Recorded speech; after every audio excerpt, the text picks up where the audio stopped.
and thank you all for coming out. I'm Julian Hassan, the president of the Vassar Conservative Libertarian Union. We're the new official organization for center-right thought on campus. And tonight we're hosting a lecture. I'm personally from Cyprus, which is another divided island, but the topic tonight is Israel. And first, before we get started, I'd like to ask you to hold questions for the answer period, which will be after the lecture, and if you can make your questions in question format and not as a statement.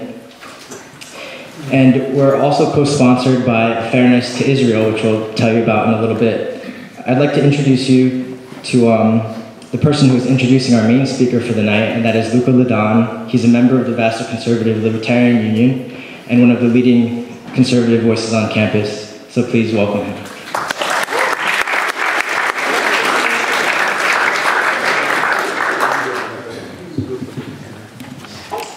I just want to thank all of you for coming out tonight. We have a really great turnout. It's much more than I expected. I also want to thank Julian and the VCLU because they've done a great job organizing and hosting the event. And I also want to thank Fairness to Israel because without you, this wouldn't have really been possible. Professor Jacobson's a really interesting guy. I've known him now for over a year, and we're really lucky to have him here. He graduated from Hamilton College in 1981, Harvard Law in 1984, and now he's at Cornell Law, where he's been since 2007. And actually, in his free time, he also maintains two very popular websites, College Insurrection and Legal Insurrection, which is where I've gotten in touch with him because I've written a few columns for him. So he's a really interesting guy, and he's taken a lot of issue with the recent dialogue on Israel and Palestine and just the greater conflict. He's covered the BDS movement, boycott, divest, and sanction. He's covered it for many, many years now, which is why he's here. He personally opposes any academic boycott of Israeli institutions. So he'd just like to make the case for Israel and the case for academic freedom. So thank you all once again, and here's Professor Jacobson.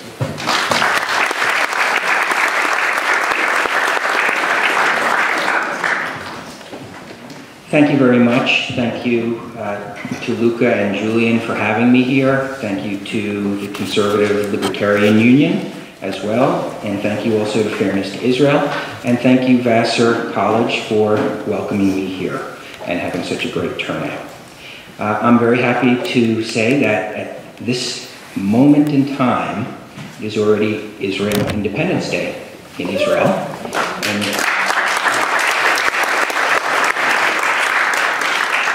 And I think that that has a lot of special meaning to me, of course, and to many people on both sides, either pro or con. And one of the things I want to talk to you about tonight is why we should be talking more to each other rather than screaming at each other. And the academic boycott, I'll just give you a little bit of history. The academic boycott of Israel, to me, is essentially the equivalent of screaming at each other and not talking to each other. The BDS movement, boycott, divest, sanctions movement, I will go into their history in greater detail. But one aspect of it is the academic boycott of Israel. And that was passed by the American Studies Association, which was really the first significant sized group to do that back in December of last year. The president of this college, as did 250 other presidents of colleges, wrote a piece fairly neutral, simply describing why academic boycotts are anathema to the academic program and why it would not be supported. And what got me interested in coming to Vassar is that 39 Vassar professors wrote a response to the president's letter, which I found to be quite harsh. I disagreed with, and that's why I'm here. I asked to be invited. I've written about various conflicts on the Vassar campus. Obviously, I'm an outsider looking in, but people who attended those events have told me that I have accurately portrayed what went on. And that's essentially why I'm here. This was originally, for those of you who don't know, meant to be a debate with any or all of the 39 professors. None of them chose to take up that offer, and therefore it's scheduled as a lecture. The thesis that I'm going to propose today is that academic boycotts, being such extraordinary things, I mean, we generally in the United States, we don't do academic boycotts. And to do an academic boycott really signals that the situation has to be so extraordinary that it really places the target of the boycott outside of the realm of what we consider our shared humanity. There was no organized academic boycott, even of South Africa in the United States. There were isolated boycotts, but nothing compared to what's going on now targeting Israel. And I will get into that false analogy later in my proposal. But what I'm arguing is that if you're even going to go there, to that extreme, you have to make the case that there is no other side of the issue, that there is no other legitimate narrative as to the conflict. And that's essentially what you see happening with the BDS movement throughout the United States and Europe and elsewhere, is that it's imagine that I came to Vassar. This is my first time here, lovely campus. And instead of taking a panorama shot of the campus with its beautiful buildings and its trees and its flowers, instead of walking into the buildings and seeing the students interacting and the classroom and the teaching that's going on, imagine what I did is I came to Vassar with a microscope. And I walked along the street and I found every little crack and every little piece of trash and every toilet that hadn't been flushed. And I had microphones and I caught people on my secret microphone saying something bad.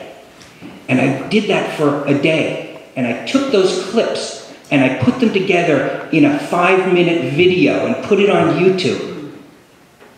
And said, this is Vassar. We should boycott Vassar. It's nothing but filth and trash, and I can dehumanize Vassar. And that's essentially what's going on with regard to Israel.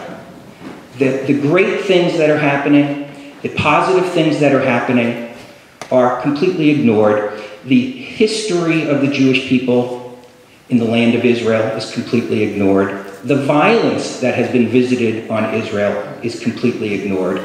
And you get this one-sided coin. And it's that one-sided coin that is then used to try to demonize Israel and to argue that it alone in the world, forget Syria, forget Saudi Arabia, forget China, forget any of these places where there are horrific human rights abuses and no academic freedom. Israel alone must be academically boycotted. And the problem that I had with that faculty letter, and I will touch upon it as I go through my talk tonight, and I will then go over it at the end of my talk, is that it presented that one-sided coin. No balance, and I felt that it's really important that somebody come to Vassar and say that. And say that if you're going to tell the history of the Middle East, you can't ignore one side. And you can't make assumptions that are not founded. I don't feel, to prove my thesis, that only in the most extreme case do you engage in an academic boycott. I don't think I need to prove I'm right. All I need to show is that there's there's another side to that coin. And if there's another side to that coin, the extreme measure of an academic boycott, as damaging as it is to the entire system, should not be utilized. Academic boycotts should not be a mere tactic in a greater struggle. Looks like a very mixed audience in terms of community, students, age groups. There are presumably a mixture of pro, anti, middle, undecided people here. And I want to address each of you before I get into the meat of my subject. As to the pro-Israel students, or people who would call themselves pro-Israel, I just tell you, you're not alone. You need to know that you're living in a bubble, as many people do on college campuses. If you look at the most recent Gallup survey that came out, I believe it was in March, of favorability ratings, how people in the US view countries around the world, Israel is near the top. In fact, it's got the highest favorability ratings it's ever had, 72%. Other than Canada, I think Japan, maybe one or two other countries, Israel is at the top. By comparison, the Palestinian Authority was at 19%. North Korea came in, I think, at 4 or 5% favorability. I'd like to know who those 4 or 5% people are that are favorable towards North Korea, but there are. I want to give you, to understand, people complain about the Israel lobby all the time. The only reason the quote-unquote Israel lobby is effective is that it has a base in the US population. The United States population essentially is the Israel lobby. By means of comparison, and it's not the same methodology and it's not by Gallup, but it was by another polling group, compared the favorability rating of kittens in the United States. Israel is actually 1% more popular than kittens in the United States. I think that's a pretty good base of support. You also need to know for the students, not only are you not isolated in this country, but Israel is not as isolated as you think. If you only read the newspapers, if you only read the latest, CNN report, you would think Israel's on the verge of collapse. In fact, its trade with Europe is up this year. Intel just made a $6 billion investment in its plant in Israel. Israel's expanding trade with China and India very rapidly. That's not to say Israel doesn't have problems internationally, but please don't think for those students here that either you're isolated on this campus or that Israel is as isolated as the press makes it out to be. To the anti-Israel students here, I know you're not going to agree with me. You may not agree with me on anything, and I know I'm not going to convince you. It's not like flicking on a switch where you come into the room, I give such a brilliant speech that all of a sudden you've changed your views. But I thank you for coming, and I thank you for listening. I think it's really important that we understand where the other side is coming from, even if we don't agree with it. And I should have joined the latest craze and done a selfie. And I should have done a selfie with 2 books that are on my desk, one of which I've started to read, the other one of which I just showed up on Friday. And you'd probably be shocked that the 2 books are by the 2 speakers that Students for Justice in Palestine had here last week, Max Blumenthal and Ali Abu Nima. I hope I've pronounced that correctly. Because while I don't agree with what they say, I've seen their videos, I've seen their talks, I've read what they've written, I think it's really important for me to understand it. And so to those students here who would categorize themselves as anti-Israel, I thank you for coming and listening so that hopefully you understand my perspective and that there is another perspective out there. The other thing that I think students of both sides or the middle need to understand, this is not a new battle. The question over the legitimacy of Israel, Israel's right to exist as the Jewish homeland, is not new. In the early 1980s, when I was a student at Harvard Law School, we were fighting the same battles. And there were people on campus trying to claim Israel is illegitimate, a colonial state, etc., etc. One of those people you might know, he's now a professor and on the circuit, so to speak, giving anti-Israel talks. His name is George Bisharak, now a professor in California. These arguments have been around for a while, and it's not new. And I think the core that I would simply ask the anti-Israel students to consider is whether the rejectionism of the BDS movement is helping or hurting the Palestinians. I would submit to you that the history of rejectionism, and by that I mean rejectionism of the historical Jewish presence in the Holy Land, rejectionism of Israel's right to exist as the Jewish homeland, has been going on for close to a century. That rejectionism caused the rejection of the Peel Plan in the 1930s, which gave the Jews a very relatively small piece of the British Mandate of Palestine. The 1947 Partition Plan was rejected. The UN's General Assembly was rejected. I recently saw a video on Meet the Press that had an old interview with Golda Meir, not long after the 1967 capture of Judea and Samaria, and she said, we want to enter into unconditional negotiations with the Arab world for the return of some or all of those territories in exchange for true peace, recognition of Israel. Go to the Meet the Press website. They've still probably got it there. And the answer to that, as you know from your history, was the Khartoum Conference. The 3 no's. No recognition, no peace, and I'm forgetting because I'm standing here the 3rd no. But there is a 3rd no. No negotiation, okay. Camp David Accords, rejected by Yasser Arafat, who chose instead to launch the Second Intifada. And of course we know about the scratch pad map drawn out by Prime Minister Olmert, offered concessions, land concessions, which I don't know that the Israeli public would have accepted, but he never got an answer on that. So I would submit to you that we could have been here tonight, and I could have been here telling you that tonight is the 66th anniversary of the creation of an Arab state in part of the British Mandate. And the reason that they don't have that state is through rejectionism and the refusal to accept the Jewish presence in Israel. And I would just ask you to think whether continuation of that rejectionism actually is counterproductive and has done more harm to the Palestinians than it has done good to them, and that it will ever do good to them.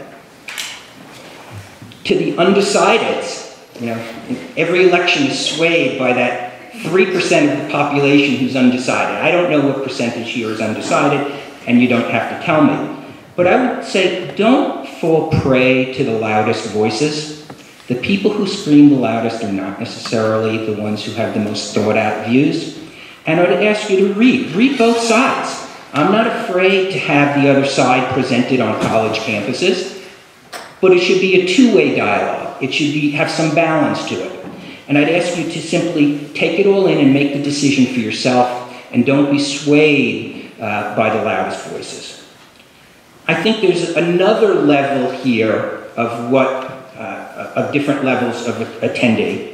And obviously there are the students. And when it comes to the academic boycott, that is your issue. That is not the faculty's issue. I'm sorry. It's your issue just as much as the faculty. It's your learning that's at stake. It's your ability to study what you want, where you want, when you want, and how you want that's at stake. Don't let others take your freedom, your academic freedom away from you. And don't you give it up so easily, because once it's given up, it's a lot harder to get back. As to the faculty, I would simply ask you to think about the same sort of things I've suggested here. That is what you're doing really advancing peace? Is what you're doing, if your goal is to have Israel leave Judea and Samaria, do you really need an academic boycott when Israel has put that on the table multiple times? We're talking about borders here. We're talking about security arrangements. We're not talking about an Israeli willingness. That's not to say some Israelis would like to remain in control of all that area, but successive Israeli governments have said that that's not their goal. So do you really need this? If that's your goal, if your goal is something more, if your goal is the destruction of Israel, I get that. Then just come out and say it, okay? But don't tell me that all you want is to employ this extraordinary remedy, this destructive remedy of an academic boycott, because Israel won't leave Judea and Samaria.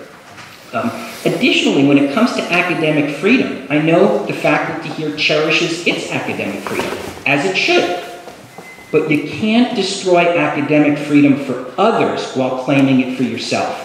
You can't destroy academic freedom for Israelis while claiming it for yourself, because you weaken your position. And I say that as somebody who has been a target at Cornell. Multiple times, people have threatened to boycott the school unless I was fired. Somebody took to spamming the entire faculty of the law school, complaining about what a horrible person I was. It got so bad at one point that the university assigned a detective to accompany me to commencement because of threats. I understand what it's like to get the nasty emails when you open it up and you just say, I can't believe that person just said that. So I understand it. But if you're going to talk about your own academic freedom and your own ability not to be subject to pressure to be fired, etc., and to study what you want and say what you want, you can't take that away from other people. You lose that moral case when it comes to academic freedom. And I just ask the faculty to think about that. Again, the ones who signed the letter, I don't expect you to agree with me tonight, but I'd ask you to think about that. To the administrators, President Hill and Dean Chenette, I don't know who you are. I don't know if you're here. I don't envy you. You've got a tough job competing constituencies here. But I do want you to know, because I'll probably forget at the end of my talk, to thank you because you've done the right thing. The statement that was issued in support of academic freedom for everybody, was the right thing to do, and it will be time-tested, and it's a long-term view. So I thank you for that. The alumni and the parents, you have a stake on the campus, whether it's because your child goes there or because you went there. Do not allow anybody to silence you and tell you that you are not a stakeholder. And it's not just donations, okay? You're as much a part of the community as other people.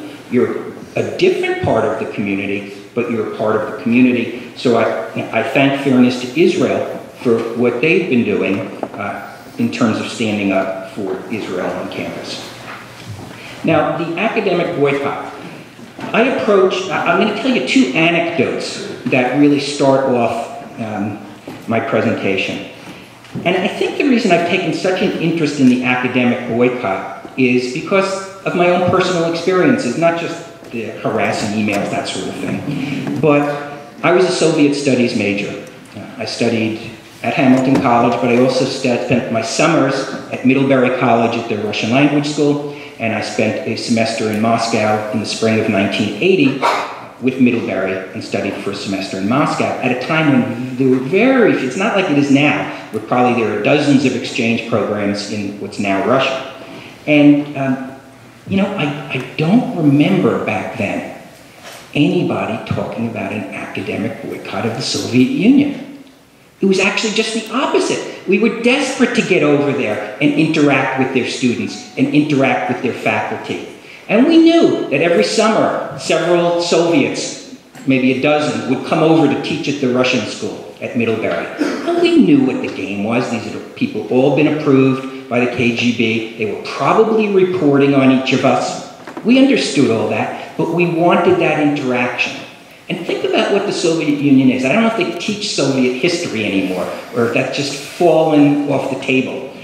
Soviet Union, several million people. I've seen estimates up to 15 million people died in the forced collectivization in the Ukraine. I mean, think about that. Stalin, in the forced collectivization, killed as many people as Hitler killed. The Soviet Union had what they call the Gulag Archipelago, an extensive prison camp system stretching out to Siberia. And I know somebody who served 2 years in that system, where people would just disappear, never to be heard from again. You had deportation of entire nationalities. I'm not talking about war refugees. I'm talking about putting the Crimean Tatar population on trains and trucks and shipping them to Siberia and to Uzbekistan. You wonder why there are so many Russian speakers in Crimea now that it's in the news? Because the native population had been deported en masse, completely. The Baltic states, which had been independent states, captured by the Soviets, the so-called captive nations. The invasion of Finland, I'm sure you've never heard of that. The invasion of Hungary and Czechoslovakia, the so-called Prague Spring. Lack of freedom of movement. You couldn't just decide, well, I don't like, Moscow anymore, I want to move to Leningrad. You couldn't do that. You needed permission to do that. I was on the last plane, last Aeroflot flight in 1980 with my Middlebury group, 10 Americans, 1 professor, after we had shut down the Soviet consulate in New York because of the Soviets' invasion of Afghanistan. They invaded an independent nation and took it over. And we closed their consulate in retaliation, and all the diplomats who were being expelled were on our plane. And they suspended Aeroflot's flying rights. So I was on the last Aeroflot flight out. And you know, for all the things that the Soviet Union was, the mass murder, the captive nations, the deportation, never once did anybody, do I recall, saying, boycott them academically. Sure, boycott the Olympics, but never boycott them academically. So for me, this whole academic boycott thing runs contrary to the most formative educational experience I ever had in my life, which is spending 5 months in Moscow, right when we were announcing that we're boycotting their Olympics. I mean, that was a trip. But the academic part, we wanted that. Second anecdote. Not a big fan of Thomas Friedman, writer for the New York Times. But he had a really good column a month or 6 weeks ago. And it was about a MOOC, M-O-O-C. I'm still not positive what that means, but it's some sort of massive online something or other. And it's being run by Technion in Israel, the high-tech university kind of, their MIT, if you want to call it that way. And that MOOC, as of the time this column was written, was being run by a professor at Technion, and they had 4,800 students signed up at that time from across the Muslim world, mostly the Arab world, but not exclusively. And these were people who were starving for education, starving for knowledge. It was a MOOC on nanotechnology, not the sort of thing just anybody can teach. And the people who signed up were from Egypt, Syria, Saudi Arabia, Jordan, Iraq, Kuwait, Algeria, Morocco, Sudan, Tunisia, Yemen, United Arab Emirates, and yes, the West Bank. Think about the goodwill that fosters. Think about what that positive educational interaction can mean for peace, as opposed to shutting them off. Technion funded the project. The professor was quoted by Thomas Friedman as saying, if the Middle East was like the Technion, we would already have peace. In the pure academy, you feel totally equal with every person, and you are appreciated based on your excellence. That professor is an Israeli Arab. Technion, I learned from that article, is 19% Israeli Arab. I mean, think about that. That mirrors almost precisely the percentage of the population that's not Jewish. Yet you're going to boycott that program where an Israeli Arab is interacting with Muslims throughout the world to give them exposure to education that they are unable to obtain in their home countries. And I think that tells you something. The Israeli educational system in general, higher ed, is 11% Israeli Arab, less than the percentage of the population. Israel announced in the fall a large program to try to increase that percentage. But go to any liberal arts college in the United States. Pick the top 20 liberal arts colleges and tell me one where the percentage of minorities mirrors the percentage in the United States. At Technion, it does. What is academic freedom? Well, I think it means many different things. It certainly means protection of tenure, protection of ability to job protection, teaching autonomy. It means many different things. But as it relates to boycotts, I think statements issued by the American Association of University Professors are very helpful in terms of our framing that issue. American Association of University Professors it might very well be the oldest professional organization, but if it's not, it's been around a really long time. I know they first started issuing their papers on academic freedom at least as early as 1915, because I've read those papers, and maybe even earlier than that. They are who people look to on the issue of academic freedom, and they are very aggressive in protecting professors from outside pressures and from that sort of thing. And their statement in spring 2005 declared that since its founding in 1915, the AAUP has been committed to preserving and advancing the free exchange of ideas among academics, irrespective of governmental policies and however unpalatable those policies may be viewed.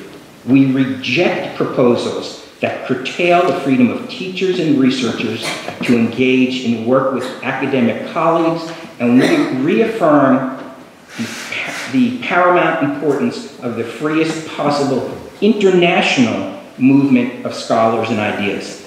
That was a statement issued in response to a proposal in Britain for the boycott of Israeli universities. That was reiterated in their committee statement, which said, "We believe that when such non-cooperation, meaning academic, takes the form of a systematic academic boycott, it threatens the principles of free expression and communication on which we collectively depend." As I said, academic boycotts are exceedingly, exceedingly rare. And I would suggest to you that you have to have the extreme case where you would employ it, because the organization which more than anybody has fought to defend academic freedom, and which, by the way, came out against the American Studies Association boycott of Israel, has really set down what it means. Academic freedom isn't just me being able to show up at work. It's the interaction among students, faculty, academics, universities. And before you throw that fundamental principle away, you better think carefully about it. The history of boycotts in Israel, or in British Mandate of Palestine, goes back at least to the early 1920s. I've seen the clippings from the Palestine Post, which was now called the Jerusalem Post, because in those days, Palestinian and Palestine referred to Jews, not to non-Jews. And they were boycotts, economic boycotts, against Jewish businesses, simply because they were Jewish. As you know, I'm sure, the Grand Mufti went to Nazi Germany, helped raise recruits for the SS among Muslims, and wanted the final solution brought to the Middle East. The Arab League was formed in 1944. Israel didn't exist yet. In 1945, they started their boycott of Jewish businesses in what would become Israel, simply because they were Jewish. The 1970s, there was the Arab League boycott. You probably haven't heard of that. The Arab League boycott was a country boycott where members of the Arab League boycotted any company that did business in Israel. So Coca-Cola, you couldn't buy Coca-Cola in Israel. You couldn't buy Toyotas. You couldn't buy a lot of things because the economic power of the Arab League, particularly with the oil wealth, was so much greater. But it was targeted as Israel, not because Israel was a state they didn't like, but because it was a Jewish state. Benny Morris, who has done a lot to dispel notions that Israel's hands are completely clean in the 1948 war, has also written about the impetus behind that war, which he says, based on his research and new documents, that the central issue there was the presence of a Jewish entity in the Muslim world. And that it wasn't to protect the native inhabitants, it wasn't to create some sort of nation state for the native Arabs. It was to destroy the Jewish state and to destroy the Jews there. The impetus to the modern boycott movement, what we call BDS, while it has that parentage back in the history of anti-Jewish boycotts in Israel, its most direct creation was at the 2001 Durban conference in South Africa. That is where they came up with the idea that they would implement a series of worldwide sanctions and equate Israel to South African apartheid. And I'll explain to you in a while why that's not a comparison that's meaningful. But it was so bad, so anti-Semitic, that the US walked out of it. The late Congressman Tom Lantos attended the Durban conference. I'll read you part of what he wrote. Each day, these groups organized anti-Israeli and anti-Semitic rallies around the meetings, attracting thousands. One flyer, which was widely distributed, showed a photograph of Hitler and the question, "What if I had won?" The answer, "There would be no Israel." At a press conference held by Jewish non-governmental organizations to discuss their concern with the direction the conference was taking, an accredited NGO, the Arab Lawyers Union, distributed a booklet filled with anti-Semitic caricatures frighteningly like those seen in the Nazi hate literature printed in the 1930s. Jewish leaders and I, who were in Durban, were shocked at this blatant display of anti-Semitism. For me, having experienced the horrors of the Holocaust firsthand, this was the most sickening and unabashed display of hate for Jews I'd seen since the Nazi period. Sadly, but perhaps not surprisingly, the official NGO document that was later adopted by a majority of the 3,000 NGOs in the forum branded Israel a racist apartheid state guilty of genocide and called for an end to its racist crimes against Palestinians. The document issued is the BDS formula, the modern BDS formula. Calls for the launch of an international anti-Israeli apartheid movement as implemented against South African apartheid through a global solidarity campaign network of international civil society. And I'm reading you verbatim from that Durban conference document. So when people tell me, well, we're just reacting to a call from Palestinian civil society, that was the mechanism developed at the Durban conference. It didn't just happen. People didn't just get together and say, well, let's organize a boycott of Israel as civil society. It was the plan at the Durban conference. They call upon the international community to impose a complete and total isolation of Israel as an apartheid state. That was the founding document at that anti-Semitic conference that the US walked out on. It was so horrible. That is the birth of the modern BDS movement. You can like it or not like it, but it's a historical fact. It took them a couple of years to then implement the call for a civil society boycott, which culminated in the July 2005 final declaration of boycott.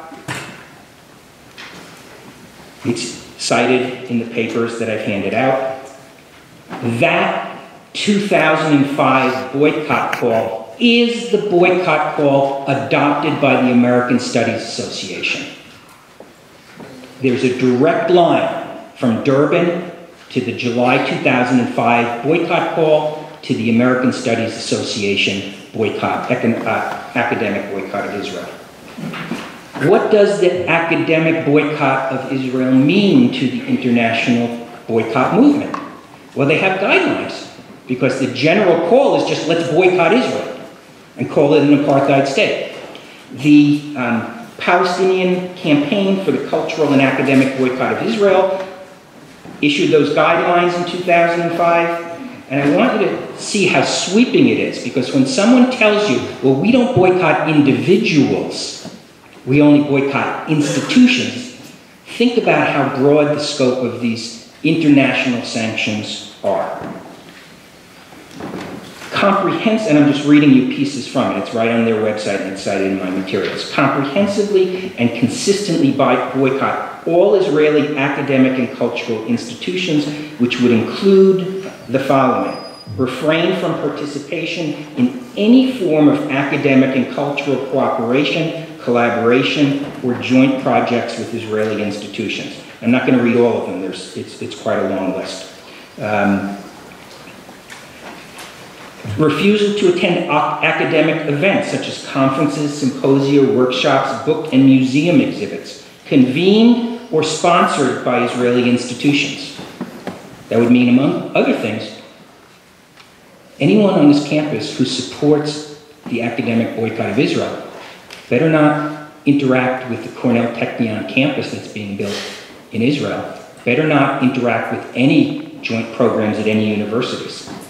Institutional cooperation agreements are barred with Israeli universities or research institutes, which typically involve exchange of faculty and students, and more importantly, the conduct of joint research. So no student interaction as well. No study abroad schemes in Israel. They call them schemes. I don't think they necessarily meant it the way we think here of schemes, but no study abroad schemes in Israel for international students.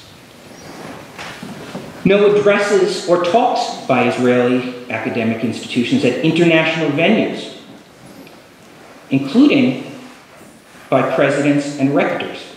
So if you have an official title at an Israeli institution, you cannot participate in international conferences under this boycott. So don't tell me they don't boycott individuals, they do. Palestinian, Arab, Israeli collaboration projects. You can't even cooperate with collaborative projects between Israelis and Arabs. And why do they say that? Because it is widely known that the easiest route to securing a research grant for a Palestinian academic is to apply with an Israeli partner. So they want to punish the Palestinian academic as well for the crime of cooperating with the Israeli academic. So don't tell me they don't boycott individuals. Researchers in such projects are to be boycotted as well. Bars international membership of Israeli associations and world bodies. And what to me is one of the most chilling, bars publishing in or refereeing articles for academic journals based at Israeli universities. I mean, not quite book burning, but pretty close. You're not even allowed to publish in their academic journals. That is what the American Studies Association agreed to, that boycott call. Then they put some window dressing on it. Even their own membership said, wait a second, this is pretty bad, okay? Even the ones who don't like Israel had a lot of trouble stomaching what I've just read to you. So American Studies Association put out some guidelines, and literally they called them talking points for their members, because they expected the membership to get flack at their home universities because this is so crazy. But if you read those, and they're all linked in my materials, they don't really scale it back. All they say is that, well, we only boycott individuals unless they are representing their university or have some official capacity for their university. So think about that. If you're Iranian, and personally I would love to interact with Iranian academics. If you're Iranian, despite the brutality of that regime, and you're the assistant dean of academic affairs at Tehran University, assuming there is such a title, you can attend conferences. You're not boycotted. You're not prohibited.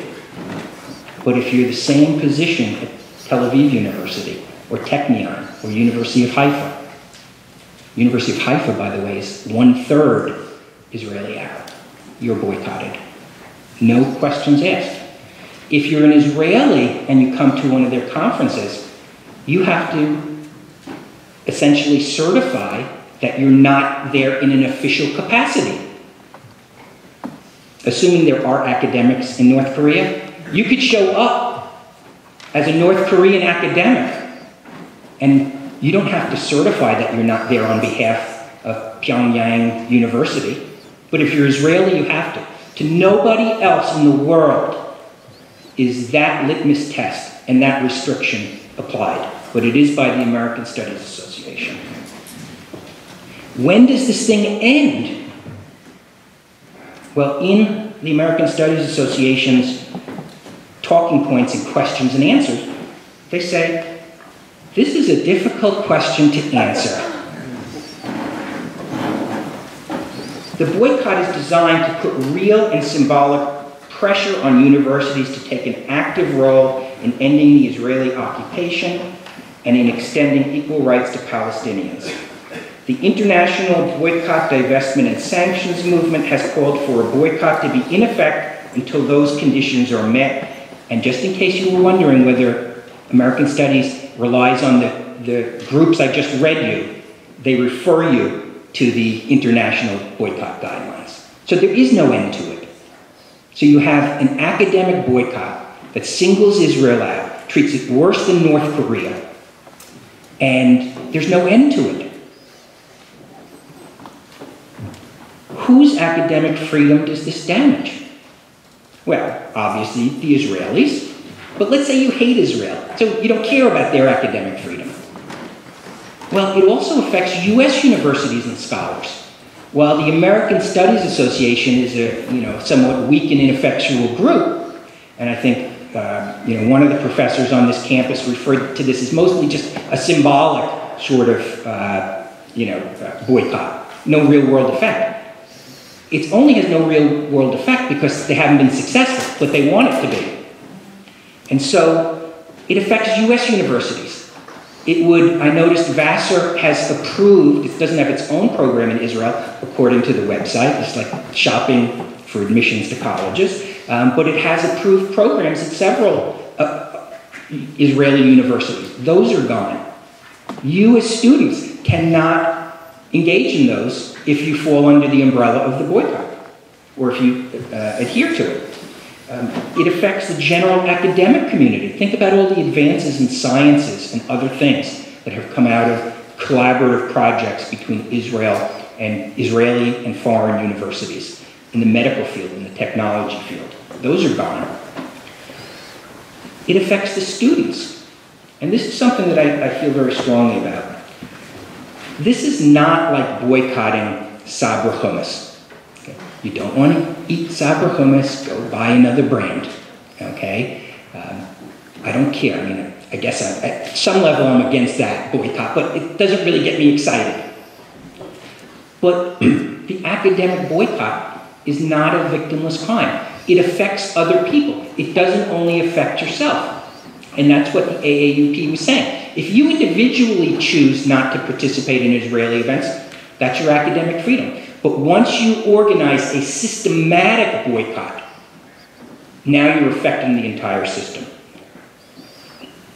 My message to students is, your professors have no right to determine what you read, what you write, or who you interact with. To me, it is the height of faculty arrogance to think that they can make a decision on academic freedom which affects people other than themselves and affects the students. Think about all the things I just read to you, that if the boycott existed at Vassar College, you would not be able to do. And then there's the inherent implausibility of the position on academic boycott. Because think about the United States. Europeans arrived here and took native lands. And that's just a fact. I don't know what tribe controlled this area, but this building is on Native American lands. We had slavery. We had segregation. We've invaded other countries. We drop missiles on the heads of people in foreign countries who we suspect of being terrorists. You can't tell me that whatever you think Israel did wrong requires an academic boycott of Israel unless you're going to boycott US universities. And in fact, fair enough, in the Vassar faculty letter, they specifically said, if any institution or body wanted to boycott US academic institutions for their complicity in settler colonialism, illegal occupations and wars, or affiliation with unjust corporate entities, we would not condemn such resolutions, and certainly some of us would even support them. Really? Has any of those 39 faculty members resigned yet? I call on those who sign on to this statement and who believe that the conditions I've just described as led to the creation of the United States warrant a boycott, to quit, to walk the walk. Don't just impose it on Israelis. Why is Israel singled out? I mean, this is the big kind of question. Well, one thing you hear is, well, because we were asked to do so by Palestinian civil society. I've already explained to you that that was a strategy developed at the Durban conference. It didn't just happen. Additionally, is that really a justification for something? Somebody asked you to do it? Don't you have to justify it on the merits, not the mere fact that somebody asked you to do it? Somebody could ask you to do a lot of crazy things. That doesn't justify you doing them. U.S. aid to Israel. Well, we have to do it because Israel's the big recipient of U.S. aid. And that's true. Almost all of it is military aid, which means it comes back to Northrop Grumman, and it comes back to Boeing, and it comes back to all the manufacturers of U.S. planes and missile boats and whatever else the Israelis buy from us. But one thing that most people don't focus on is Palestinians in Gaza and West Bank are the single biggest recipients of international aid per capita of any population in the world. And they actually receive, and I think this is a 2012 number, because when I was researching it, it's the most recent number I could find, $450 million of aid from the US government to the Palestinian Authority. Now, it's not $3 billion like Israel gets, but if you do it per capita, it's a lot closer.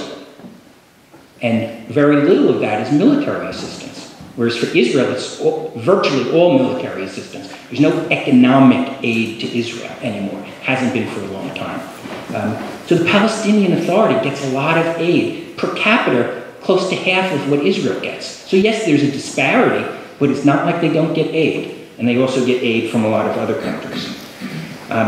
Where Israel's snuffing out Palestinian education. Well, I've already discussed for you what for Israeli Arabs the educational situation is in higher ed. In 1967, there were 0 universities in Gaza and the West Bank. There are now 24, or over 20. There are joint programs conducted between U.S. universities and universities in the West Bank. There are travel trips. I think someone tried to organize one at this school, too, to visit there. There are hundreds of U.S. academics and other students who travel to the West Bank. There are complaints about visa problems, etc. Interesting fact, when the Modern Language Association, and it's actually being voted on this month, was considering a resolution asking the State Department to investigate allegedly arbitrary Israeli denials of visas for academics visiting the West Bank, a counter group came out and brought out the statistics. The denial rate for visas for academics, Israeli academics visiting the United States, is a large multiple greater than the visa denials for Americans of any ethnic background who want to visit a Palestinian university. Israel is not perfect in its application of those visa processing, but it's not the worst offender either. What's the next argument? Well, again, Israel is this extremity. It is an apartheid state. Now, in fairness, the faculty letter did not call Israel an apartheid state, but it was pretty harsh. It came pretty close to it. The definition of apartheid has been expanded hugely in the last few years because of the BDS movement. It no longer means what it meant in South Africa. What it meant in South Africa was the racial domination by a minority through a systematic deprival of civil liberties and other legal rights over the black majority. The definition of apartheid in the International Convention on Suppression and Punishment of the Crime of Apartheid, 1976. For the purpose of the present convention, the term the crime of apartheid shall include similar policies and practices of racial segregation and discrimination as practiced in Southern Africa, shall apply to inhumane acts committed for the purpose of establishing and maintaining domination by one racial group of persons over any other racial group of persons and systematically oppressing them. Almost identical language to the Rome Statute of 1998, which created the International Criminal Tribunal, virtually the same language. Apartheid, as it was practiced in South Africa and as it was legally defined in international conventions, is not mere discrimination on the basis of religion. If that were the case, dozens and dozens of Islamic countries which enforce some measure of Islamic law would be guilty of the crime of apartheid. But we don't apply it that way. I mean, apartheid was defined as a crime against humanity because it was such an extreme example of racial domination, much in the way that the Holocaust was unique to other large-scale massacres because of how it was systematized and industrialized. That is the crime of apartheid. It doesn't mean control of territory that somebody disputes you should not be controlling. I mean, if that were the case, then China would be guilty of the crime of apartheid for occupying Tibet. The Russians would be guilty of it for occupying part of Ukraine. French in Corsica, Spain in the Basque region, and every Islamic state in the world where Islamic law dominates. What we have, Israel is a majority rule country. That's another difference with South Africa. Not only is it not a racial dispute, it's majority rule. The Israeli Jewish population is multiracial. Half of the population are refugees from, or the descendants of refugees from Arab countries. They went to great lengths to rescue the Ethiopian Jewish community. And you can tell me that that community hasn't been fully integrated into Israel. There might be discrimination, just as there still is in the United States. But you can't tell me that the Israelis are not a multiracial society.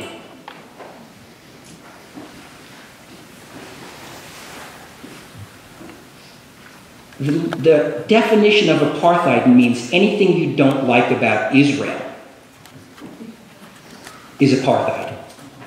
But that definition never gets applied to anybody else. Israel does not fit the concept of apartheid as we knew it in South Africa. It doesn't fit the internationally agreed upon definitions. And it's held to a standard that nobody else is held to. You can have as many Israeli apartheid weeks as you want and build as many mock walls as you want. But that doesn't make Israel an apartheid state. It is true that in the West Bank, different laws govern different people. But the Palestinians in the West Bank get to vote. They get to vote in Palestinian elections. Virtually the entire population is under the administrative control of the Palestinian Authority. It's not Israel's fault that Mahmoud Abbas is in the 8th or 9th year of his 4-year term. That's why there aren't elections, not because of Israel. Apartheid also doesn't mean mere separation.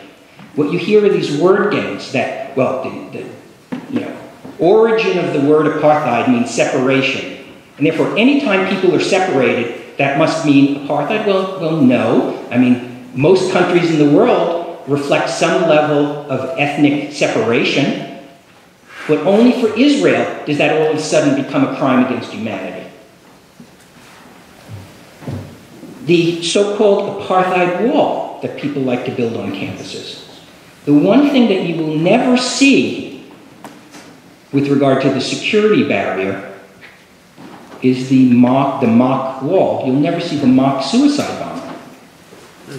You cannot understand why that security barrier was built. It's a wall in some parts, it's mostly a fence, unless you understand that in 2002, after Yasser Arafat walked away from Camp David, actually starting in 2001, he ignited the Second Intifada And in 2002, 457 Israelis were blown up, Israeli civilians were blown up in restaurants, buses, Passover seders. It was an absolutely unrelenting suicide bombing campaign where Palestinians even sent teenagers with bombs strapped around them. And Israel finally built a security barrier. Now, if Israel just wanted to oppress the Palestinians, why did it wait so long to build that barrier? Why didn't it do it over the prior 50-plus years? Because it was a security issue. And it's a security issue where the placement can be challenged and has been challenged in Israeli courts. And they've ordered some sections to be moved if they feel it imposes too great a burden on the local population. But the combination of the security barrier and Israeli enforcement in the West Bank through checkpoints and other things cut that suicide death rate in half in a year, cut it in half again, and it's now close to nil. But it's close to nil not for lack of people trying. It's close to nil because there's a barrier there. It may cause inconvenience, and I wish it didn't have to be there. But I also wish that people wouldn't blow themselves up at the Sbarro restaurant in Jerusalem. And I wish that Berzit University wouldn't celebrate it. Israeli control of the West Bank is illegal under international law. That is a disputed statement. That is a disputed legal point. In 1922, the League of Nations designated what was then the British Mandate as the homeland for the Jewish people. And it gave the British an out to break off what's now Jordan, which they did pretty promptly. Under international law, the international law as existed at the time of Israel's creation, that was designated as a homeland for the Jewish people. What happened is when Israel declared independence, Jordan attacked, among others, among several Arab armies. And Jordan managed to capture what we now call the West Bank, Judea and Samaria, and part of Jerusalem. That was an illegal occupation by Jordan. It was against international law. No one recognized that other than Britain and Pakistan. So Jordan was illegally occupying land that international law had designated as the Jewish homeland.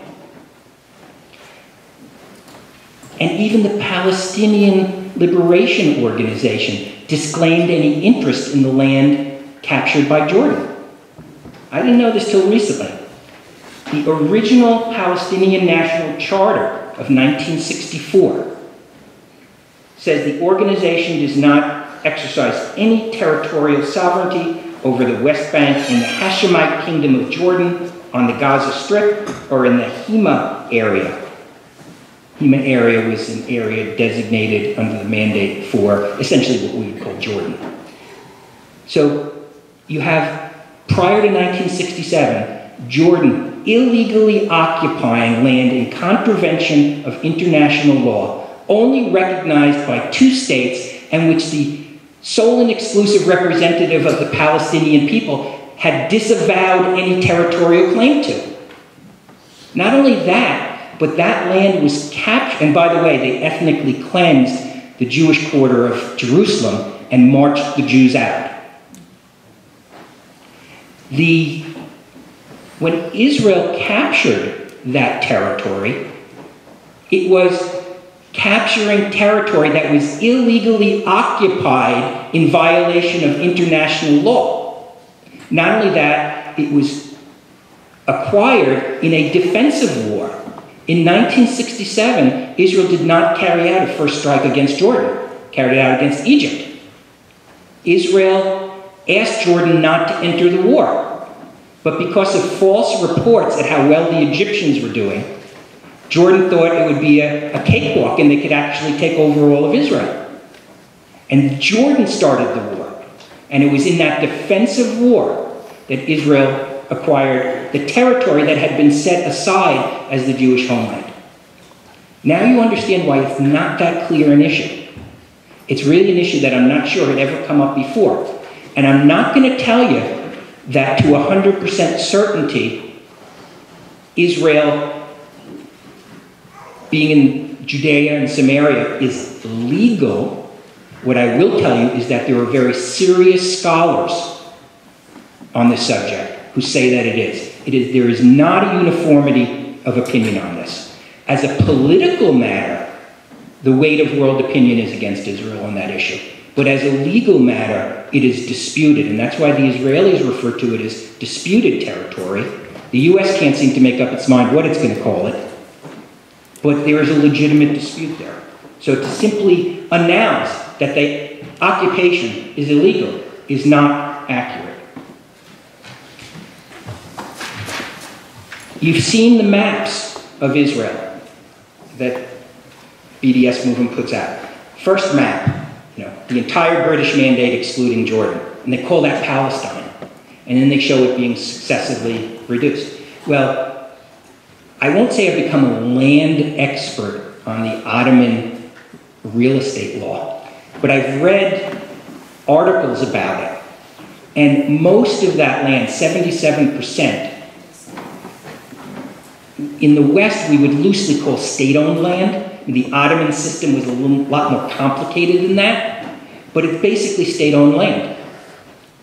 So, including Gaza and the West Bank. So again, on the issue of international law, what is that territory? It's disputed. Then you see the list. I've seen 30, 50, 100 laws that discriminate against non-Jews.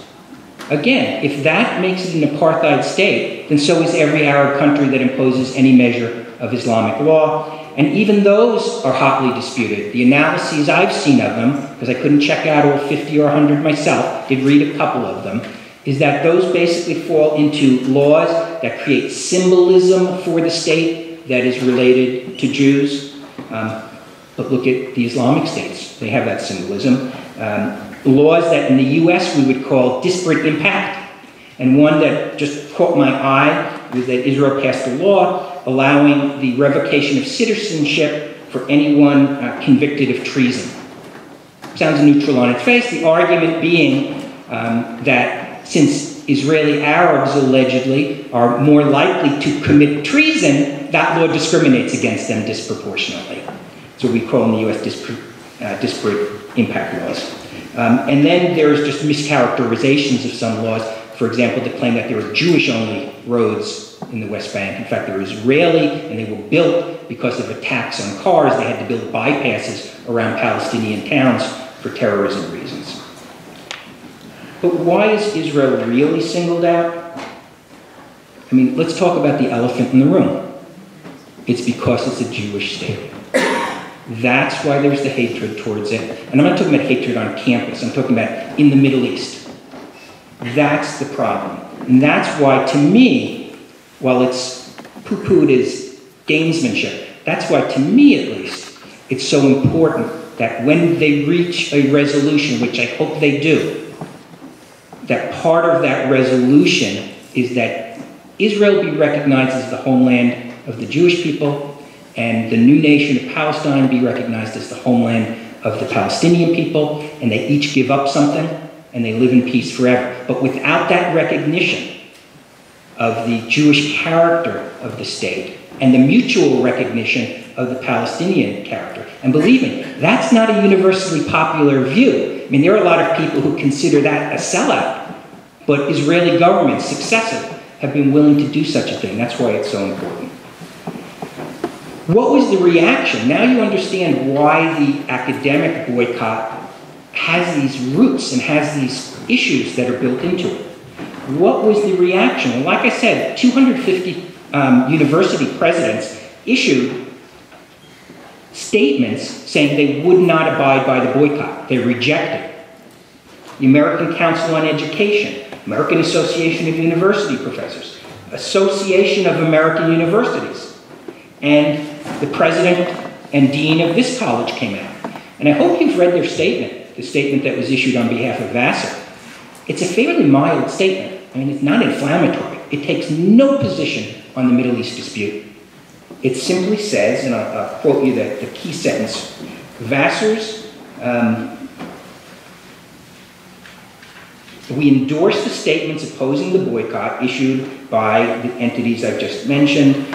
Vassar College is firmly committed to academic freedom and the free exchange of ideas. We are opposed to boycotts of scholars and academic institutions anywhere in the world, and we strongly reject the call for a boycott of Israeli academic institutions. It says nothing about who's right or who's wrong, whose side they're taking. On the scale of the 250 letters, statements by university presidents, and my website was the one that accumulated these and became the go-to source. This was on the milder end. Some issued much more forceful statements. And that's why I found it so perplexing that the 39 faculty members would issue such a harsh letter in the student newspaper. And I hope you've all read it. I can understand people disagreeing. Is boycott a good tactic? Is it a bad tactic? But the letter there, and I'm just going to read you parts of it. I'm going to try to be fair and read the key parts of it. Really has me shaking my head because it's that one-sided coin.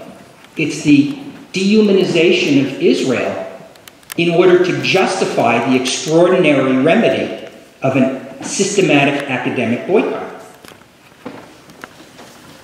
Rather than upholding the principle of academic freedom in its most expansive sense, their condemnatory statement, meaning the president and the dean's statement, could have a chilling effect on the free exchange of ideas and opinions on our campus and across broader society. How is a statement from the Vassar president saying, we support academic freedom everywhere for everybody, regardless of country? How is that chilling of free speech? The resolution, meaning the American Studies Association, did not call for the boycotting of individual scholars. I've already addressed that. It does. And its boycott of institutions is so expansive and extensive. Of course it's boycotting individuals. If we boycott Vassar College, a complete shutdown of any interaction with Vassar College, of course we're boycotting the students here and the faculty here and the staff here. Of course we are. We believe a real threat to academic freedom lies in the recent frenzied campaign by journalists, universities, and lawmakers to censure or delegitimize the ASA. Why is criticism of the ASA off the table? Why can't we voice our view as to why what it did is wrong? As to legislation, it's either constitutional or it's not. But you've kind of given up the moral authority to complain about it when you've implemented a systematic academic boycott of Israelis, and you put them through a litmus test that nobody else has to go through. One of the justifications is the current Israeli occupation and blockade of Palestinians and their land in violation of international law. I've addressed that. And miracle of miracles, even a UN committee, we're shocked. Even a UN committee issued a report saying that the military blockade of Gaza is in conformity with international law because of Gaza's military nature, the Iranian presence, and the threat of missiles to Israel. Israel systematically denies academic freedom and access to education for Palestinians. That's just not true. I'm not saying it's perfect by any means, as it's not perfect in many countries around the world. But to claim that it systematically denies it, that's just demonstrably not true. Think about the thriving universities in the West Bank.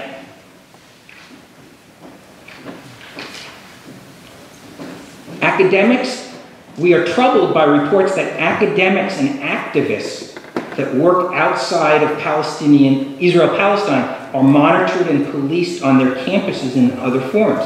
I'm not sure what they're referring to, but if somebody wants to investigate who's pro-Israel or who's anti-Israel, that's not against the law. That's not an infringement. As long as you do it lawfully, that's not an infringement. And I've explained to you what a microscope Israel under. now the academics who signed this letter understand what it's like to be Israeli, what it's like to have people watching you for every mistake you make and then putting it on YouTube and creating that caricature of a video that I described. We want our campuses, they're complaining about being unfairly harassed, targeted, and denigrated by the scare tactics of watchdog groups and alumni. We want our campuses, including here at Vassar, to have open, honest, and principled discussion about the situation in Palestine and Israel without the labeling, targeting, and harassing of faculty, students, administrators, and staff who disagree with or are opposed to Israeli policies towards the Palestinians. I'm not from Vassar. I can only read the paper and what people report. How many of those 39 professors spoke up publicly in defense of two of their fellow professors whose classroom was picketed and with demands that students drop the course, and who, according to reports, and I've spoken to people there, were jeered and laughed at and mocked in a public forum? So you can't tell me that you're in favor of honest and principled discussion and faculty being left alone if you're not also willing to stand up for your fellow faculty who receive that treatment. And I agree that they shouldn't receive that treatment, and I wouldn't want that treatment visited on people at Vassar who disagree with me. But you can't have it both ways. And here's kind of the summation of their letter. It's not literally the last paragraph, but it's kind of the summation.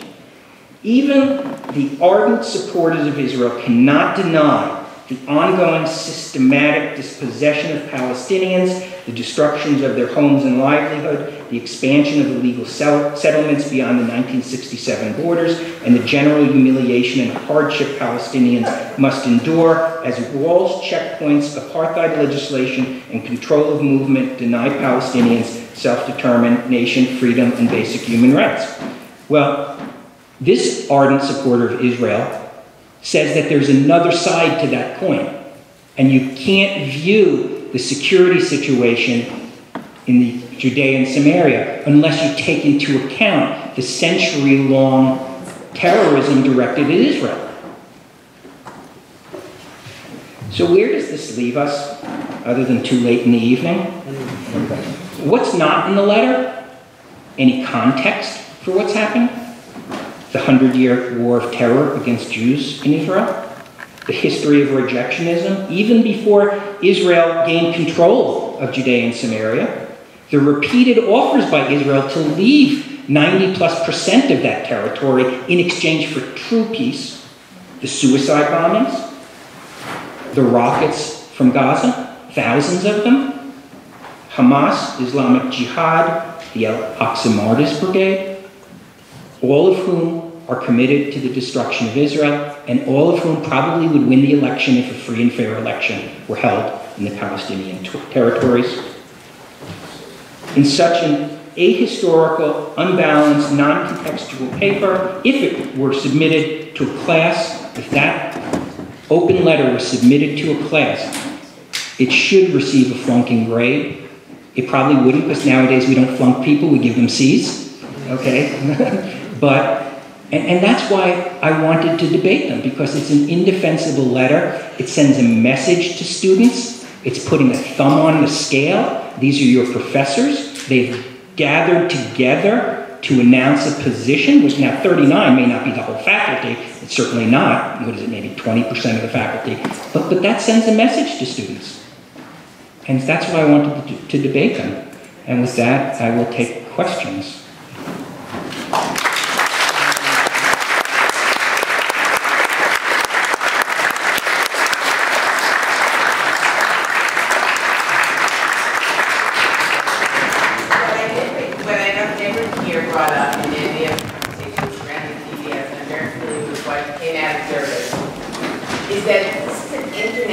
Marketing effort. It brands Israel as an apartheid state founded on stolen land.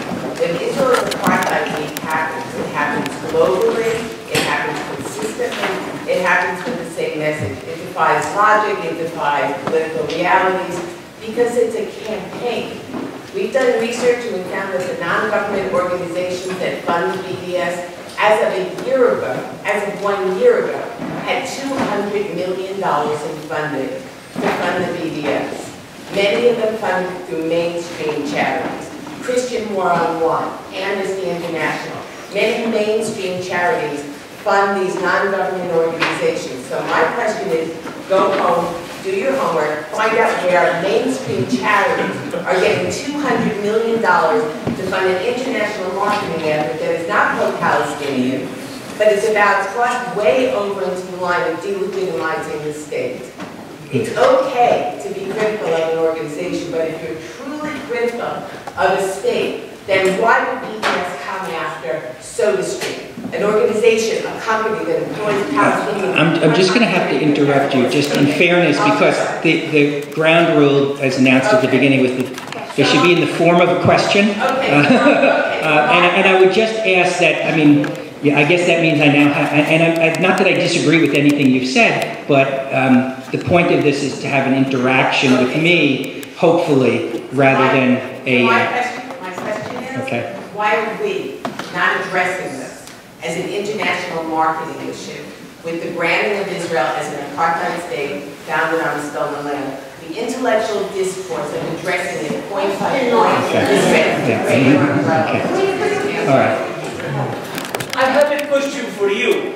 If your case is so strong, why are you so afraid to listen to the other side? Why do you want to muscle the Israeli academics so they will not say what you don't like? I have no idea who anybody is in this audience. Is there? I think there's a question over here. I have a question. I'll start with a quick statement. I just want you to make aware, and maybe the audience as well, that probably compared to views of Israelis living in Israel, you are fairly on the right when you describe the trajectory of the conflict and events. My question is, do you have any criticism of Israeli government policy? Do you see the whole story as so one-sided, or do you actually have some concrete criticism to Israeli government? I see the issue as being mostly an issue of rejectionism of the Jewish presence, and a lot of what flows from that. I think that Israeli threats to withhold taxes collected is wrong. I think that Israel needs to be more sensitive in the way it conducts raids when it seeks terrorist suspects, and needs to avoid trying to inconvenience or frighten families. So I think there certainly have been documented instances where Israel has gone over the line. But I don't view Israel's assertion that it should be the homeland of the Jewish people as wrong. I don't view its position that it doesn't want the West Bank to turn into another Gaza as wrong. But, you know, there are plenty of things Israel does wrong, and what I've tried to do as I've gone through it is say, yes, it's not perfect. There are discriminatory actions, as there are everywhere, but I don't view them as stepping up anywhere near the level that Israel is accused of in order to justify the academic boycott.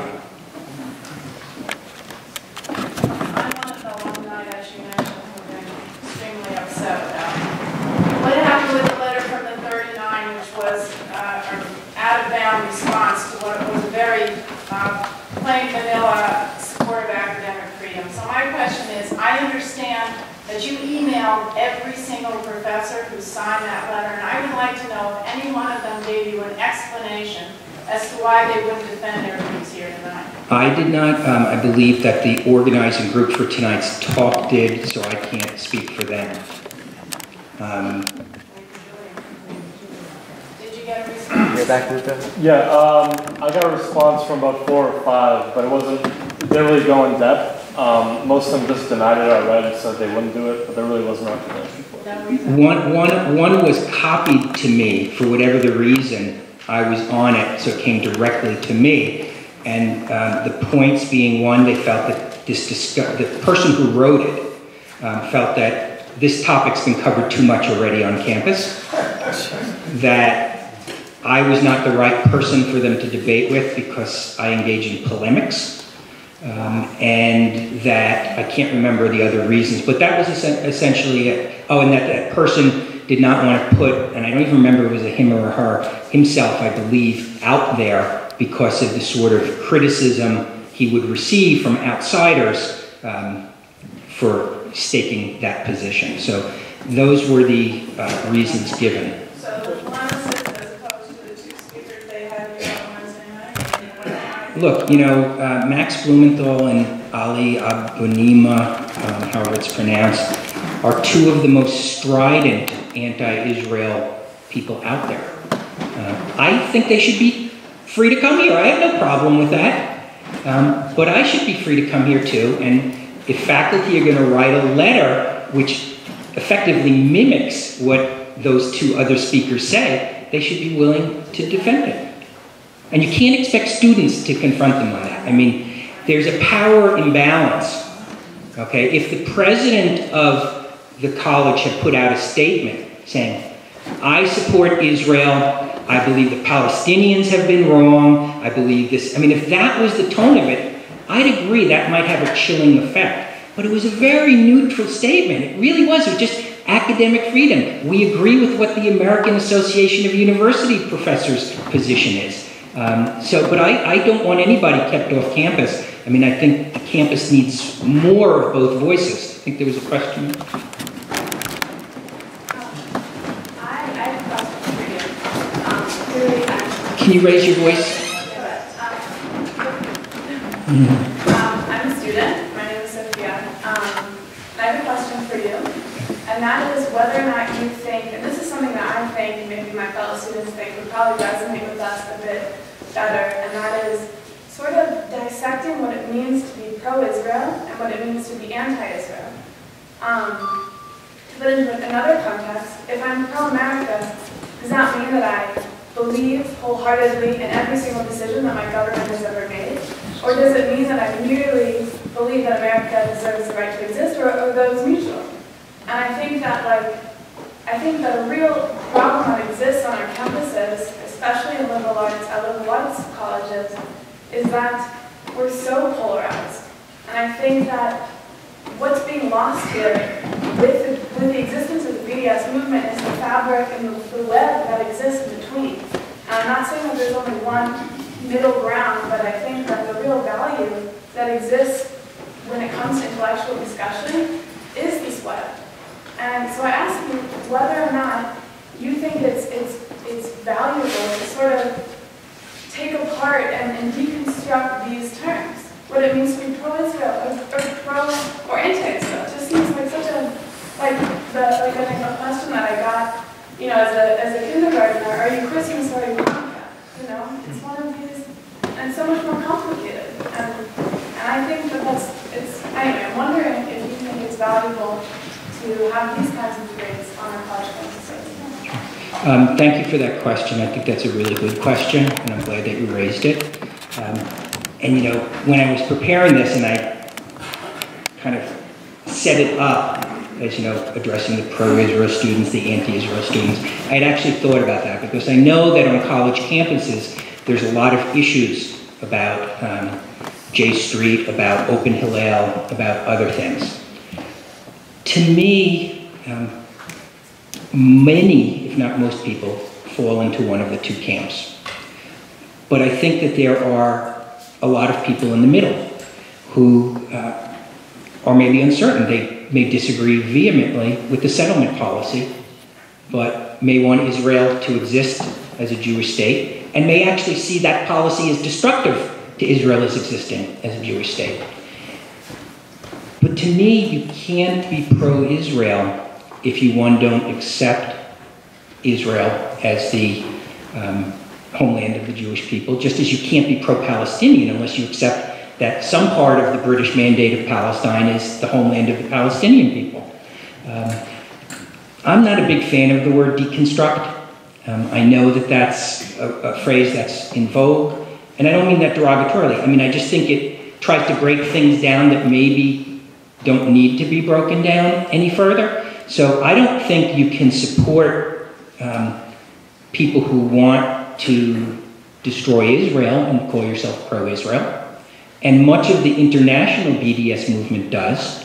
I mean, that's their goal. I mean, just ask the two speakers who were here last week. They're anti-Zionist. I don't think you can be anti-Zionist and be pro-Israel. But I think there's also a gray area. There are people, and I suspect that the woman who asked me a question before is one of them, who have strong feelings about Israeli policies and conduct. But at some point in time, it crosses over to dehumanizing Israel, to creating this one-sided coin that I don't think it is. So I guess I don't have a great answer for you. It's just that I think that, you know, the U.S. Supreme Court, and I hate to make the analogy that, you know, pornography, you know it when you, obscenity, you know it when you see it. Anti-Israel, pro-Israel, pro-Palestinian, anti-Palestinian, I think you kind of know it when you see it. I mean, I really do. I don't think it can be deconstructed into finely tuned arguments and categories that allow you to make that decision. And I think that if you asked most people, and I haven't tried this, but my guess is, if you asked most people, they would be able to make that distinction, even if they can't necessarily explain each detail as to why they consider themselves one or the other. But I think it's a good question. It's something that students, I have no problem with students discussing anything, but I don't think that's an illegitimate discussion to have. I just don't know that I have the answer for it. Everything seems to have levels. I thought you came here specifically to address the issue of an academic boycott and whether that fit. If you look at the larger picture of what happens in this country and the world, this country and this world, no one here has asked anyone to debate whether North Korea is good or North Korea is bad to decide whether they should have a similar thing. But weren't you here specifically for the purpose of saying an academic boycott is first an oxymoron, and second, that it's, well, you can't have academic freedom and, you know, and talk about that and want that if you're willing to impose academic boycotts. But that the point was that the problem in Israel, if you like Israel or you don't like Israel, but the problem doesn't rise, doesn't come close, doesn't in any way justify the absolute extreme measure that organization is calling for, not whether we should debate who's right or who's wrong, but that the boycott itself is wrong. Well, you know, we do have a video. I think I addressed it. The tape will be the ultimate proof of that. I mean, I think my whole introduction was that. I'm sorry if I didn't get that across properly. You absolutely did. That's why I didn't understand the question about whether we should be debating the pros or cons of Israel. But it was that the academic boycott is totally unjustified. Yeah. I actually have a real question. Okay. People who know me here, I'm a faculty member here, and people know I tend to blab, which I'm not going to do. My question to you is, I've been teaching here for over 28 years, and I have never seen anyone boycott a class the way that was done to Professor Schneiderman, etc. What do you think happened when that class was boycotted? We've had study trips to Cuba. There was no boycott. People have taught academic freedom about all kinds of topics across the curriculum.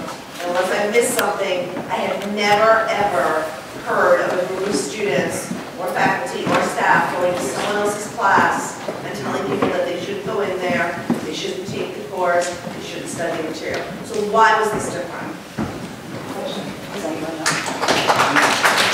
Well, you know, to me, it's a natural extension of where the campaign against Israel is going. I mean, if you believe that Israel is such a demon, if you believe that it truly is that one-sided coin and it's all bad, then, you know, I guess that's the natural extension. And I think what's happened on a lot of campuses is that there has been such a vilification of Israel that, there are people who truly believe that it is outside of our shared human experience, that it is so evil that even taking a class that involves a 2 or 3 week trip, mostly outside of Israel proper, and into the West Bank, is off the table. I mean, I think that's what happens when you have so convinced yourself that, an entity is so evil. Now, like I said, I was a very harsh critic of the Soviet Union, even back in college.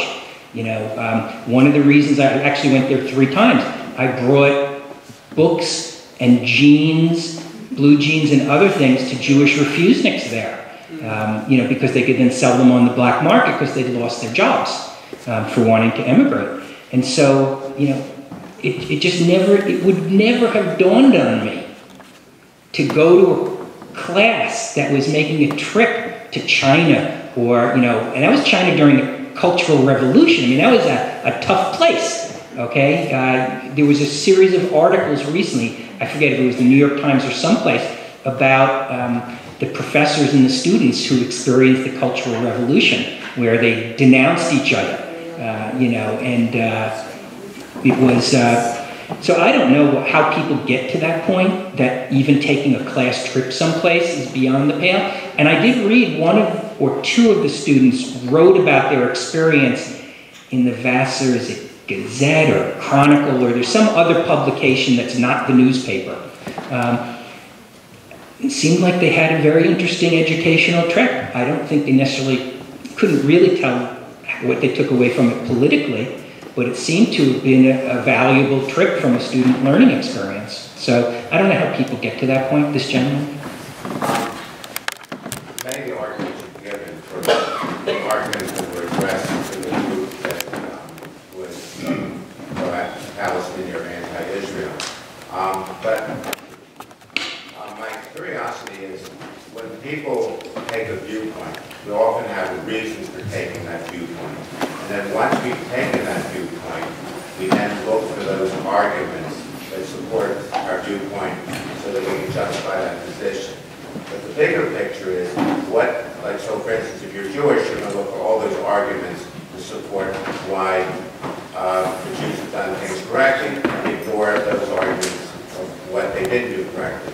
So I'm interested in the group, the 39 group, how you would characterize what motivations got them there in the first place, in terms of, was it just a hate for the Jewish people, or is it something, or what are the causes that would lead a person into that position? Well, that's one of the reasons why I wanted to have somebody else on stage with me, to explain their reasoning. I can't explain it, and I'm not going to attribute bad motives to them that may or may not exist. They may not understand the history or the law or the facts. They may have a different perspective. They may know facts that I don't know, or perspectives I don't know. This happened to me at Ithaca College. There's a Cornell, not law school, but a Cornell University professor who's extremely active in the boycott movement. And I saw that the Ithaca College, a couple of departments had invited him to speak in favor of the boycott. So I wrote to them, I said, why don't you put us both on stage? Let's have a conversation here so that the students can hear both sides. And they said no. So what I did is I organized a talk by me to immediately follow it. But I would have loved to hear what they had to say. And I think that they kind of owed that a little bit, to the student body, because that sort of letter has a big impact. And are they motivated by hatred of Israel? I'm presuming that they're not motivated by hatred of Jews. I have no reason to think they are, but they see this one-sided coin that I don't think exists. And I think they should have explained it to students, because those students are in their classes. Well, you do have some of those 39 people here this evening. Okay. So why can't they say what their motivation is rather than what their... Okay. Where are they? I don't know anybody here. Well, there's a person here, a person back there. Okay. Well, I don't know who the faculty are here. So if they had made a statement, I don't know if it was the woman who asked the question or... Okay. To clarify, most of the professors that I emailed, most of the 39 didn't respond at all. One responded actually calling for a boycott of Professor Jacobson. And another just See, now if I had known that, I would have started with that. But that's what we've come to. I mean, that's what we've come to, that, you know, the most extreme anti-Israel people who appeared here last week, I have no problem with them talking to students whatsoever. Yet, they don't want, people here don't want me to be able to address these issues. I mean, to me, that's just crazy. That shows you how warped things have come. But the few who did respond in the negative said that a debate would be quote-unquote counterproductive and nothing would get solved. That was their reason. Well, I agree nothing's going to be solved, but I think that if we have a chance to interact with each other, that's a valuable thing. Commenting on the young ladies who said that this was the disruption of the class was so unprecedented, the disruption of Professor Schneider and the evening. And in your experience, can a college administration or have college administrations taken steps to create a better atmosphere, to create a more balanced atmosphere, or are they not taking any responsibility at all? I don't know if I can make a sweeping analysis, you know, across the United States. Have those sort of things been done? Look, I said it before and I actually mean it. I don't envy presidents of universities in those situations because they've got to do a balancing act. They don't want to be seen as putting their thumb substantively on somebody's scale. But here's one thing that I think people should do. I mean, people on both sides of the viewpoint should have to live by the same rules that apply to everybody. And one of the tactics that's been taking place on campuses are what they call dorm storming, which is in the middle of the night, people will slide flyers under doors in dormitories announcing that you're being evicted because the building's being torn down. And then at the bottom say, this is just a mock thing, we're just trying to call your attention to the alleged Israeli practice of indiscriminately destroying houses. Now, substantively, we can debate those, and I think they're fine subjects for debate. But these universities have rules against dorm storming. Whether you're the pizza shop or you're a political group, they want to preserve at least some, it may only be 8 by 10 square feet, you know, but they want to preserve some measure of privacy for students in their dorm rooms.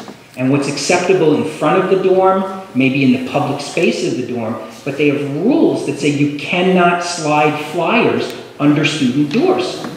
Those rules were enforced at Northeastern University, and Students for Justice in Palestine, after a long line of other alleged offenses, they were already on probation, was suspended because of that. And they were reinstated. And they, beginning in the fall, they will be reinstated on probationary status. But for most of this semester, at NYU that just happened. I don't know if NYU, but that's a case to me where an administration can take a perfectly content-neutral position that, you know, but once you get into the content of the communication, I don't think that's where the administrations really want to go.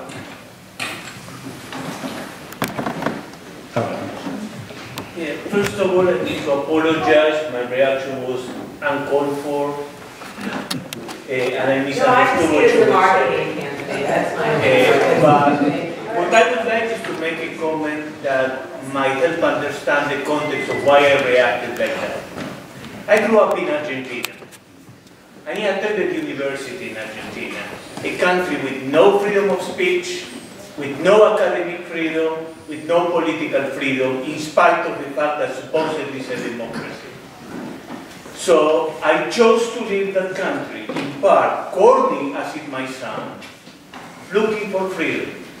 And here I am, all these years later, in the country I chose to come for those freedoms, listening to people who are saying, it's okay to have freedom of speech. Just don't let the people who think different than I to speak. And I don't care whether that limitation comes from the right or from the left, from those I agree with or from those I disagree with.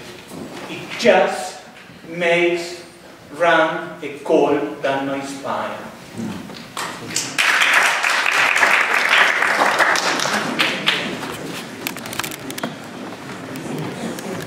Following on that comment, I'd like to frame a question. looking at the BDS movement on this campus and others, can you take what you've observed and expand it to a broader observation about speech, accountability, and the difference between freedom and license, particularly in an academic context where there are asymmetrical power relationships at play? Well, let me give you my observations on the BDS movements on campuses. The first thing you have to understand is that on 99% of US campuses, there is no such movement. There are movements at many of the higher profile universities, whether it's UCLA, UMichigan, Vassar, Wesleyan, places like that.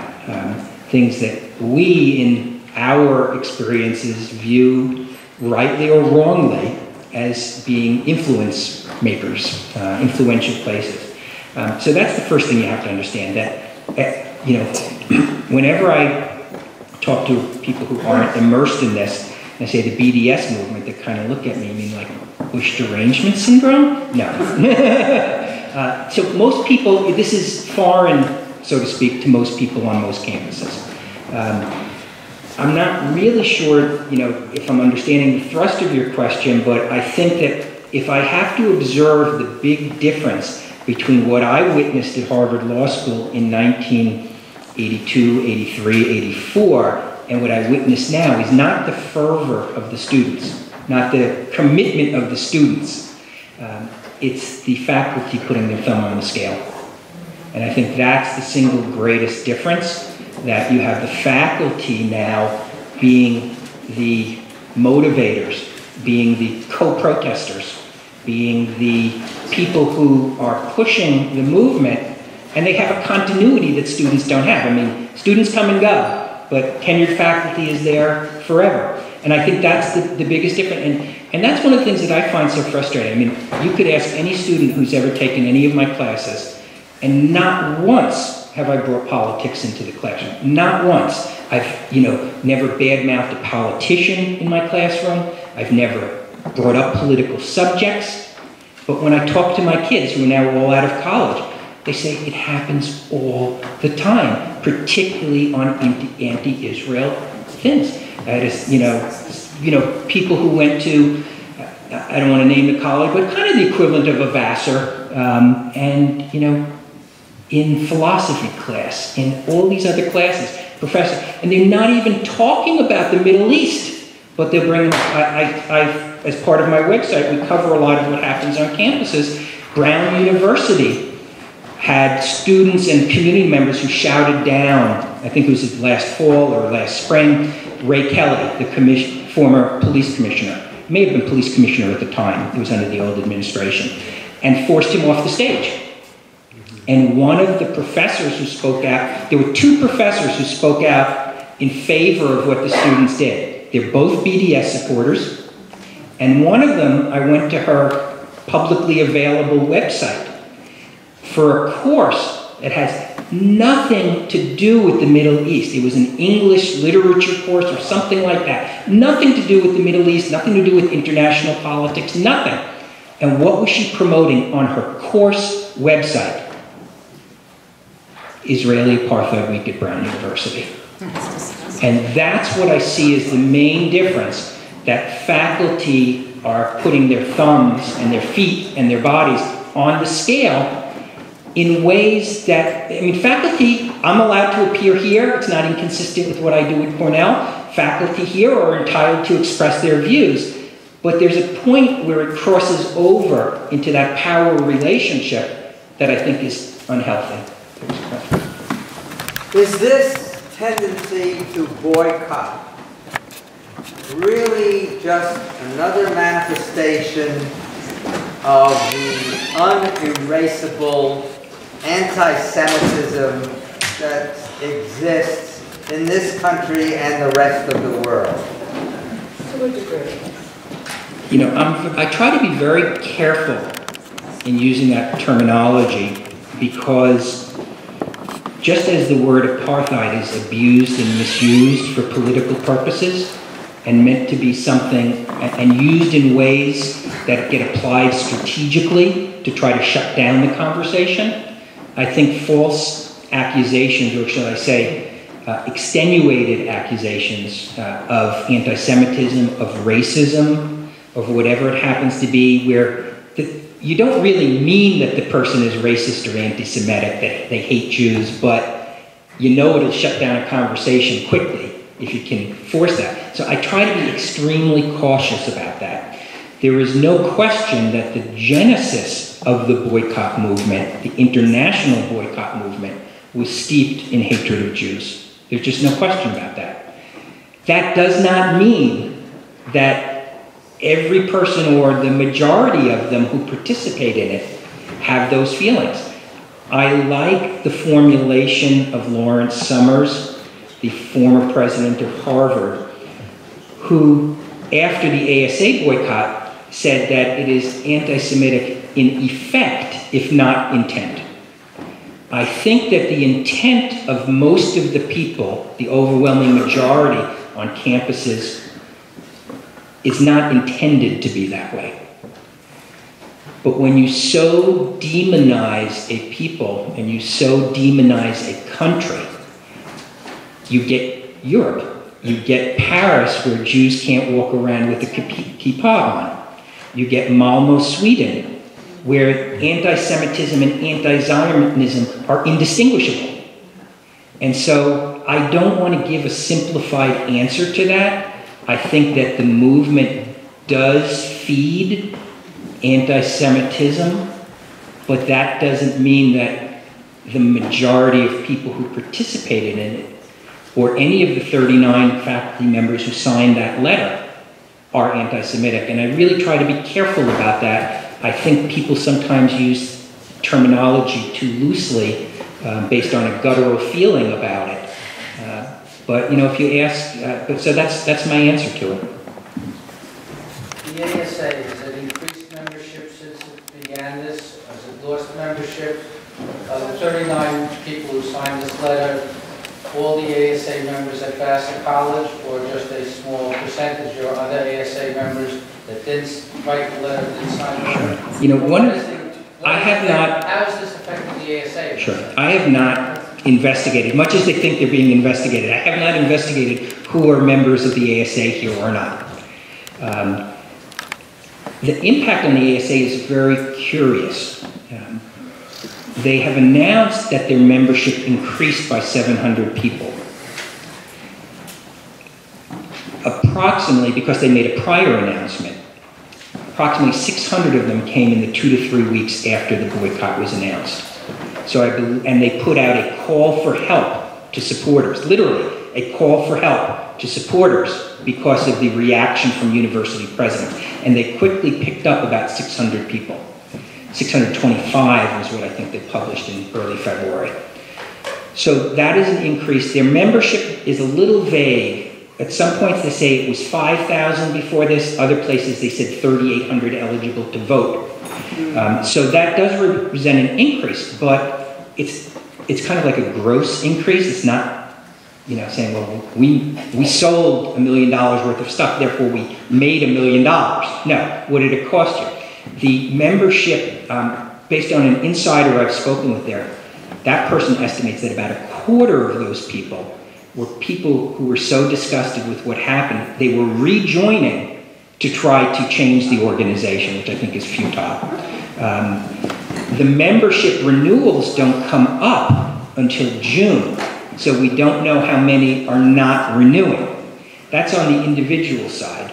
On the institutional side, there were 80 institutional members listed. And I might be slightly off on the numbers, but I think I'm pretty close. About 15 of them said, no, we're not. We have no idea why we're listed as members. I think it was 8 or so, or 9, said, yeah, we're members and we're dropping. I tried to keep track of this, and they've stopped publishing their institutional membership list, so I don't know if it's been updated. What it has, the other thing, you know, I probably should have explained, one thing you have to understand about the ASA vote, and this gets into the question of, you know, who shows up and who's active. only about 20% of the membership approved that resolution, but so few people voted that that was enough to pass it. As in many things in life, it's who shows up. And who showed up were the people who were anti-Israel, and it was enough to commit that organization to the boycott. Did any students have the last question before time's up? Sure. Thank you for coming. My question to you is, could you envision an Arab Prime Minister of Israel? I think, in all likelihood, it's unlikely. I think people in Israel, just as here and in other places, tend to vote somewhat of identity politics. There are certainly diplomats who are Israeli Arabs. There are commanders in the army who are Israeli Arabs. The commander of the Golani Brigade is Druze. So I don't know if I can envision an Israeli Arab, just because I think that's not the identity politics of the country. Just as, I think in many countries, somebody may have the technical ability to be it, but I would be surprised if there were an Israeli Arab prime minister because of the nature of identity politics.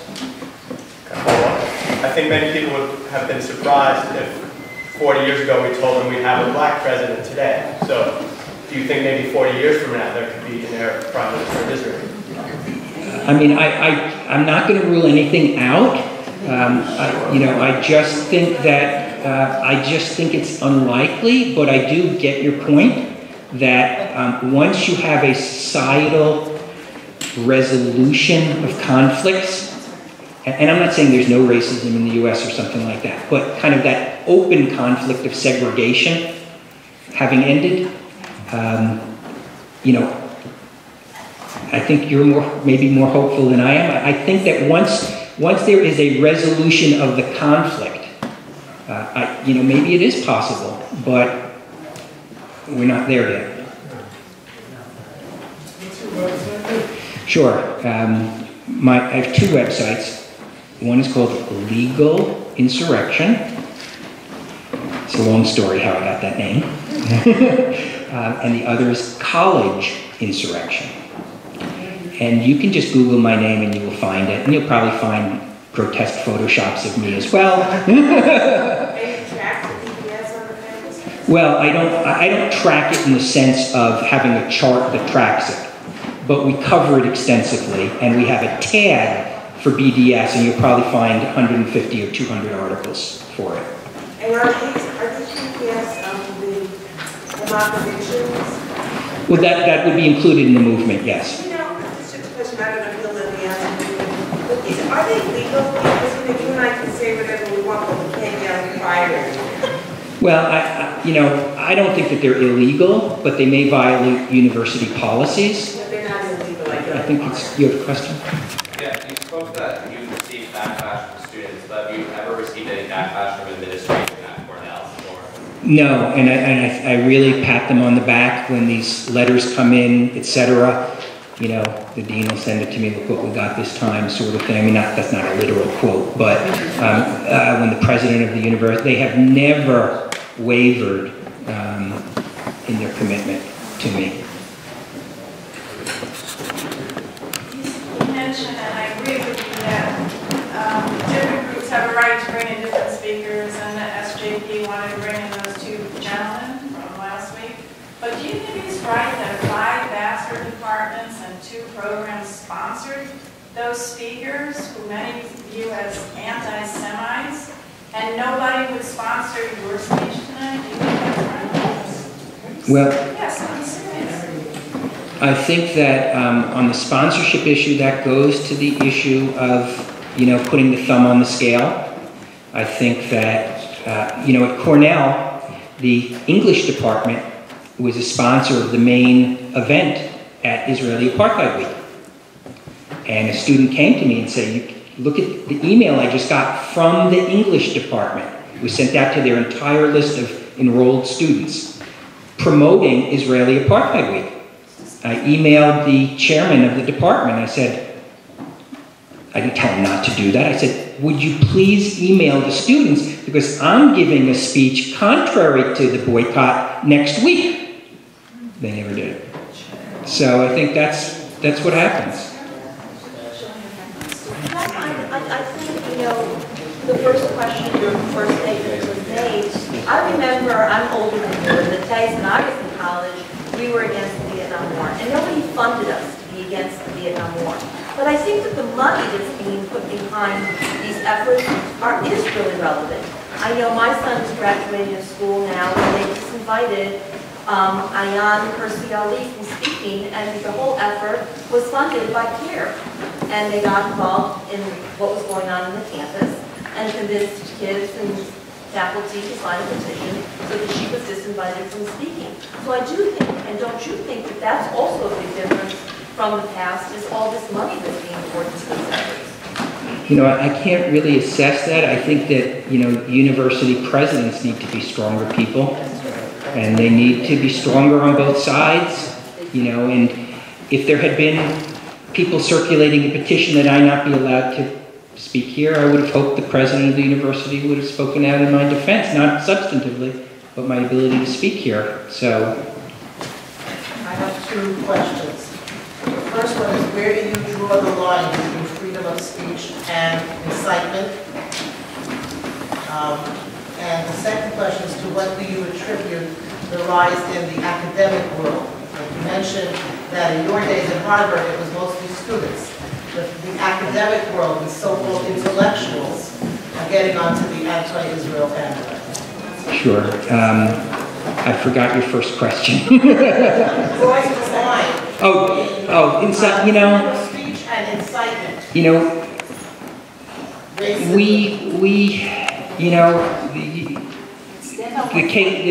neo-Nazis can march through Skokie, Illinois.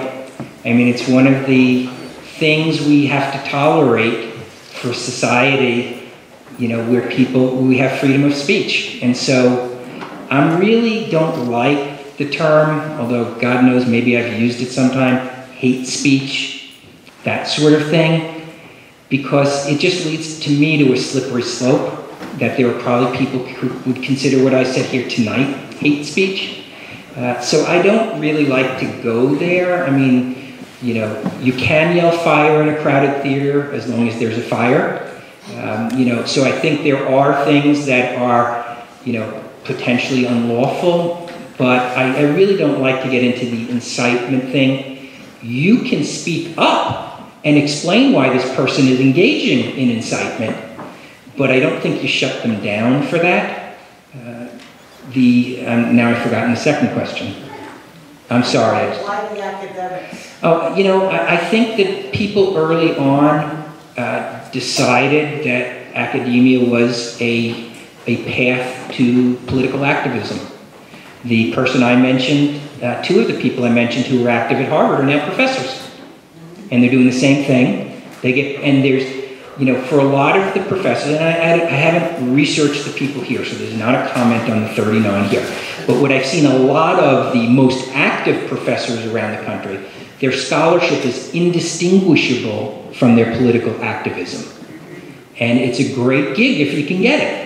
You get tenure, and nobody can fire you, and you can get paid to be a political activist and call yourself a professor. So that's just, that's how it went. I think that, I can't explain it better than that. And I don't mean to cut people off, but I think we're at the end of our road.